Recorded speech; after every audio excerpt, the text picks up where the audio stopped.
Catus. Maximus here, this time with another promo product. This time it's the Vevor Auto Darkening Welding Helmet. And to tell you the truth, I appreciate them sending this to me as a promo product. I had a wire drive welder with and I had a really old school helmet that I just threw away. That was so bad and torn up.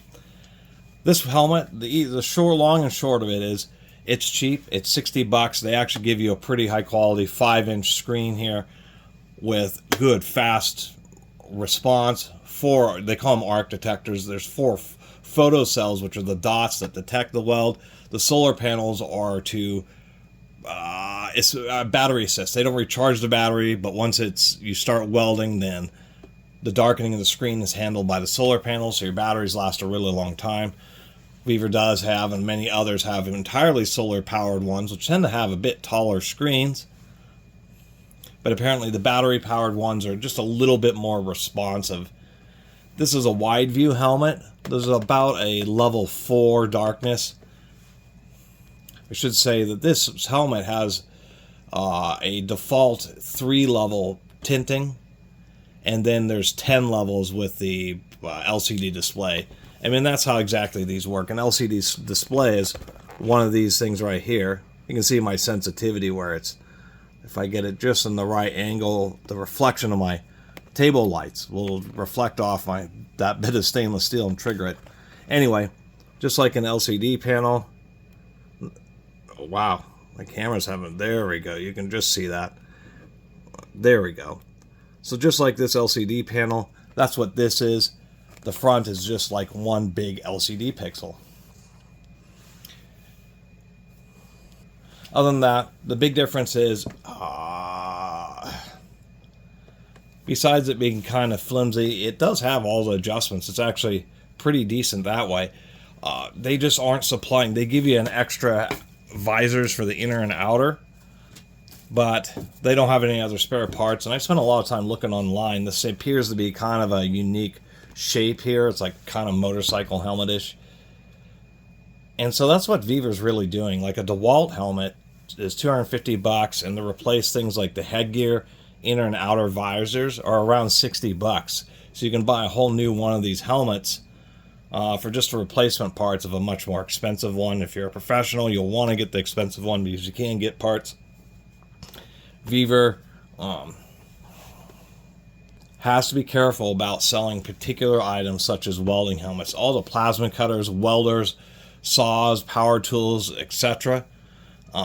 Most of those have commonly available consumable items, but the visors, I mean, when you're welding, you're close to the weld and all the spatter, plus, it's a weld shop, so or not shop, but, welding helmets are used around abrasive environments, so these screens tend to get pocked and really scratched up, and not having spares means as soon as the second one gets totally worn out, you basically have to throw away the whole helmet.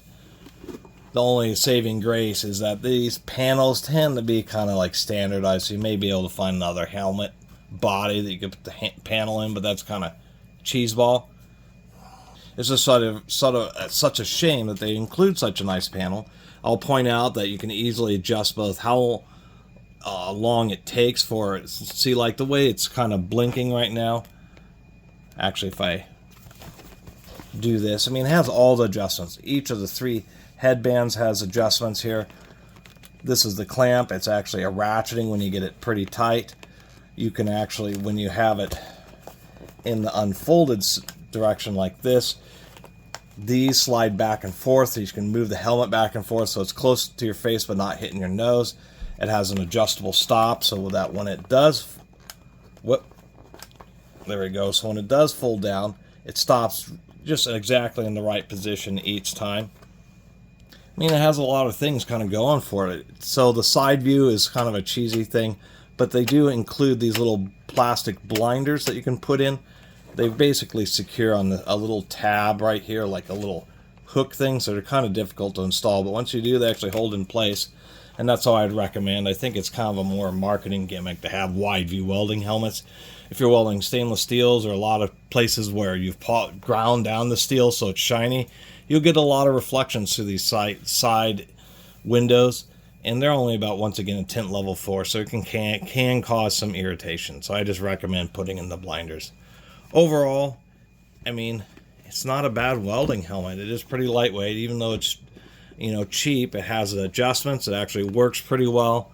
One of the nice things about the electronic ones, besides being able to adjust both the sensitivity, how easily this turns on and off, I have the sensitivity probably set just a little bit too high. So if you have the shop lights triggering it, you can reduce the sensitivity so it's just right. The delay, maybe you're doing intermittent welds or something like that, so you can turn the delay way up, so once it darkens, once it de-triggers, you can adjust how long it takes, you know, whether it's immediate, that it lightens up or not. That you have 2 different modes, so you can just have like a TIG welding and MIG welding mode or something if you want to have different darkness levels. The fact that we have a grind mode here, well, we also have a cut mode, which disables the auto darkness, and then you manually adjust it between 4 and 8, and you just change it to cut. And then it has a quick access to this grind mode. When you press and hold the grind mode, what ends up happening is it moves it to the lowest level, level 3. And I don't know if you can just see the red light blinking. So it's blinking a red light, letting you know that it's at the lowest level and that it's not going to automatically trigger. But if you adjust the sensitivity correctly, then you don't have to go to the direct grind mode. But that variability and adjustability is the big deal, so you don't have to buy a bunch of glass things. So anyway, I think it's especially for the front display, the reason that's so purple is it has like a welding grade extra heavy duty UV coating. I mean, the electronic screens, I mean, the self-darkening, they've proven themselves. They work really well. And once again, it's just depending on the kind of welding, or maybe you're doing cutting operations, just being able to adjust the darkness to exactly how you want it is the main advantage to them. It's not just being automatic to where you don't have to worry about having to learn the little neck tip, but the fact that you can make it customizable, which makes it a lot more usable. It's just unfortunately without easy access. I mean, these 2 kind of plastic parts are something that Vevor could stock for basically nothing and have tons of them. They could sell you 5 packs of these things for 20 bucks and make a ton of profit. And so that'll be my comment back to them, is to sell accessories for the helmet. Besides that, they're actually selling it cheap enough to replace the whole thing once all your plastics have worn out, which is kind of a shame because most of your money, or at least half the money in this whole thing, is going to this digital unit here. The only other comment, besides it actually, you know, it is a decent bill with is that it was missing this like pad in the back here. They should have made sure to include that. You don't really feel it because this is all gummy, but nonetheless, something they shouldn't have forgotten. Anyway, thanks for watching. See you next time.